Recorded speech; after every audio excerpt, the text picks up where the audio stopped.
Hi friends!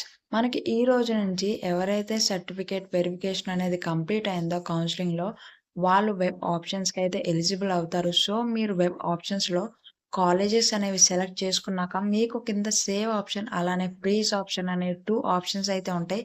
ఈ రెండిటి వల్ల యూజ్ ఏంటి? మీరు కాలేజెస్ అనేవి సెలెక్ట్ చేసుకున్నాక సేవ్ చేయాలా? ఫ్రీజ్ చేయాలా? ఈ కంప్లీట్ డీటెయిల్స్ అన్నీ నేను మీకు ఈ వీడియోలో అయితే షేర్ చేయబోతున్నాను. సో, వీడియోని స్కిప్ చేయకండి. ముందుగా వీడియోనైతే ఒక లైక్ చేసి ఛానల్‌ని సబ్స్క్రైబ్ చేసుకోవడం మాత్రం మర్చిపోకండి. ఇక్కడ మీరు మీ డీటెయిల్స్ ఇచ్చాక వెబ్ ఆప్షన్స్ పేజ్ అనేది ఇలా డిస్‌ప్లే అవుతది. ఇక్కడ మీరు డిస్ట్రిక్ట్‌ని సెలెక్ట్ చేసుకోవాలి. సెలెక్ట్ చేసుకున్నాక ఆ డిస్ట్రిక్ట్ రిలేటెడ్ కాలేజెస్ నేమ్స్ అనేవి ఇక్కడ డిస్‌ప్లే అవుతాయి. ఇక్కడ మీరు ఏ కాలేజీని సెలెక్ట్ చేసుకున్నారో ఆ సెలెక్టెడ్ కాలేజ్ అనేవి మీకు ఇటు సైడ్ అయితే డిస్‌ప్లే అవుతాయి.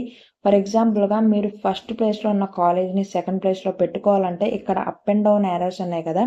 వీటిని యూజ్ చేసుకొని మీరు కాలేజెస్ ప్లేసెస్ కూడా చేంజ్ చేసుకోవచ్చనమాట. ఫర్ ఎగ్జాంపుల్ ఈ కాలేజ్‌ని డిలీట్ చేయాలనుకున్నా మనకిక్కడ ఎండింగ్‌లో డిలీట్ ఆప్షన్ ఉంటది. ఈ ఆప్షన్ యూజ్ చేసుకొని మీరు కాలేజ్‌ని కూడా డిలీట్ చేసుకోవచ్చు.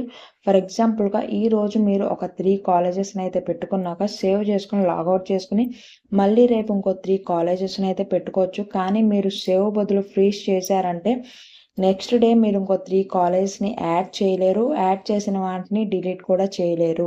ఫ్రీజ్ మాత్రం చేయొద్దు. ఓన్లీ సేవ్ చేసుకోండి.